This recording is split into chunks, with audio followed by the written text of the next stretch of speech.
Материальное благополучие – это основа, фундамент человеческого бытия. Человек живет хлебом единым только в условиях, когда хлеба нет. Абрахам Маслоу. Теория иерархии потребностей. 3 человека – A, N и Z – решили, что именно они, как никто другой, достойны счастья и свободы, и ринулись в бой за свои идеалы. Задача обрести финансовую независимость казалась невыполнимой и сложной. Каждый пошел к ее реализации своим собственным путем. Более 10 лет Эй гнул спину на производстве, работая по найму.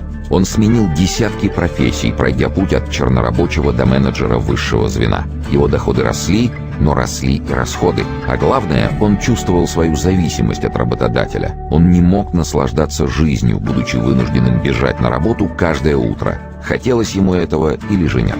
Когда в жизнь Эй пришел интернет, и благодаря удачному стечению обстоятельств он открыл для себя мир электронной коммерции, ему потребовалось еще 10 лет, чтобы к 35 годам построить, наконец, свой собственный бизнес.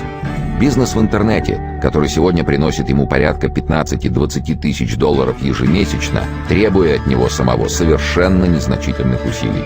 Эй обрел свой фундамент, став счастливым, самодостаточным и финансово независимым человеком, но потратил на это половину своей жизни. Его друг Н, еще школьником повстречав Эй на просторах всемирной паутины и изучив жизненный путь Эй, решил не тратить времени понапрасну, двигаясь окольными путями, работая по найму и участвуя в крысиных бегах. Он начал с самого короткого и действенного способа – построения собственного бизнеса в сети интернет. К своим 22 годам этот все еще молодой человек добился многого. Всего того, что имел Эй в 35. Сегодня Н, едва вступивший во взрослую жизнь, ни дня не работавший на дядю, имеет свои 15-20 тысяч долларов в месяц, занимается интересным творческим делом и наслаждается жизнью на полную катушку.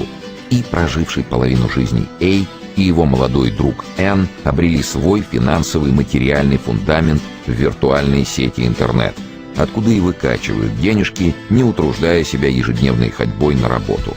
Ненастоящая с точки зрения большинства обывателей сеть приносит им вполне настоящие, реальные деньги, достаточно крупные деньги. «Так не бывает!» — воскликнете вы. Бывает.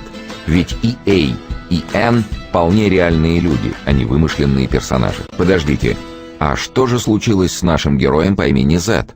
Куда он пропал и почему в списке счастливых и финансово независимых людей он не значится?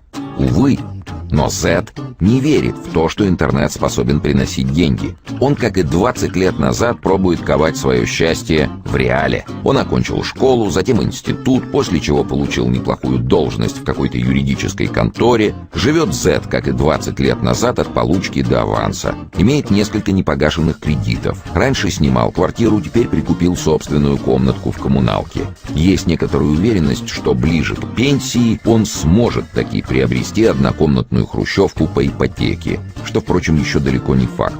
Но в миф о заработках через интернет наш Зет по-прежнему не верит. Тратить свое время на подобные глупости он не намерен, а твердо намерен прожить жизнь, как все, и закончить ее там же, где все, на городском кладбище. Так и не поняв, что жизнь нам дается совсем не для того, чтобы всю ее без остатка отработать на дядю, так и не достигнув даже самой первой цели – финансовой независимости и материального благополучия.